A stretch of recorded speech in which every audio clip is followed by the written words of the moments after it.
Bonsoir à tous et bienvenue dans l'invité du jour. Aujourd'hui, nous allons revenir sur les 10 ans de l'association Un maillot pour la vie. À cette occasion, son vice-président, Christophe Battu, a parcouru 1000 km à pied entre Paris et Toulouse en passant par Montpellier. Il nous explique comment lui est venue cette idée un petit peu folle. Ben voilà, c'est une idée folle, hein. Donc, comme toutes les idées folles, on ne sait pas d'où elles viennent. Hein. Donc c'était un petit peu pour faire un clin d'œil, puisqu'on savait qu'on allait fêter les 10 ans cette année de l'association et qu'on avait passé 10 ans, donc on allait vers une nouvelle décennie et qu'on se trouvait sur un pont ou sur un gué au milieu d'un ruisseau et qu'on regardait derrière ce qu'on avait fait, ce qu'on voulait faire devant. Donc c'était un petit peu tout trouvé, de dire ben, on a marché 10 ans, qu'est-ce qu'on va faire pour marcher 10 ans? Donc c'est parti de là mon idée et je m'étais dit c'est 10 ans, donc il y a le chiffre 10, 100 km, bon c'est un peu mesquin, ça ne représente pas grand chose, ça n'intéressera personne et donc je vais tenter de faire 1000 km, mais le dire c'est bien, le faire il fallait le faire. Donc l'idée est partie comme ça et donc ça a germé dans ma tête, j'ai présenté le projet, on m'a tous pris pour un fou, hein, ça je vous le confirme un petit peu aussi, mais après petit à petit ben, il a fallu un an de préparation physique, de préparation psychologique, de préparation logistique. Ça n'a pas été de trop, hein, puisque même avec tout ça, il y a quand même des petits soucis qui essaiment un petit peu le parcours. Mais voilà, donc l'idée est partie comme ça, et donc à travers cette idée, plusieurs thèmes se sont déclinés au fil de la marche. Le premier, bien sûr, c'était de faire reconnaître l'association, ou connaître l'association dans les milieux où nous n'étions pas connus, comme le centre et l'Auvergne. Donc ça, c'était le premier but, d'être médiatisé pour justement être connu et reconnu dans les villes où on n'était pas passé, qu'on n'était pas connu, mais là aussi, là où on était connu, pour en remettre un petit coup sur les têtes des gens et pour dire voilà, on existe toujours, on a fait ça, mais on va faire ça encore, pour appeler des nouveaux soutiens, des bénévoles, d'autres partenaires.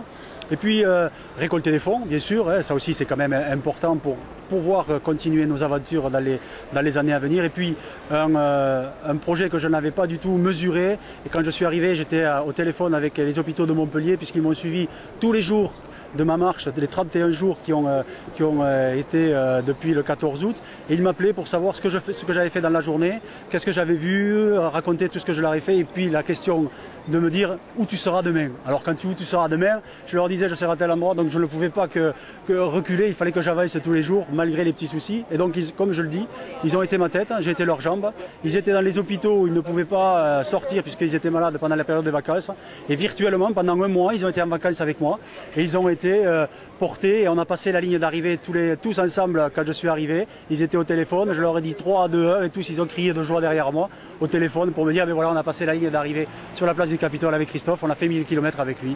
Donc c'était un magnifique projet dans ce domaine-là, au point de vue humain, au point de vue rencontre et au point de vue derrière tout ce que ça va laisser à ces gamins qui vont pouvoir y travailler dessus, et leur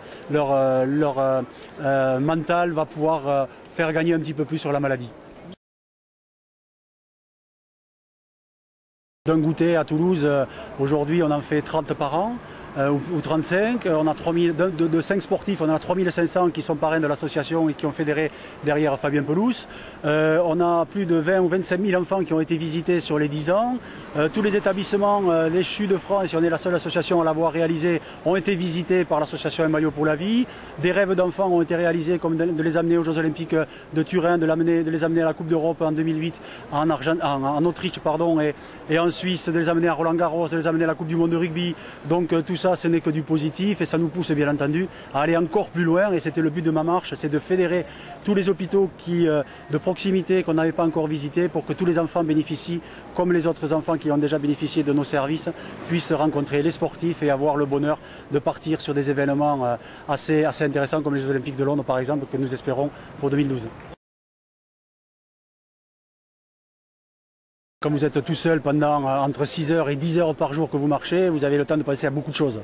Déjà, vous pensez un petit peu à vous, dire pourquoi tu es déjà là. Donc c'est un travail sur soi-même, hein, pourquoi tu l'as fait, pourquoi. Et puis après, là, quand on a dépassé ça, on se dit, voilà, qu'est-ce qu'on va faire pour l'association. Donc on avait 2 objectifs, c'était d'amener les enfants aux Jeux Olympiques de Londres en 2012. Donc ça, c'est demain, hein, c'est en 2012, donc il faut le préparer dès maintenant.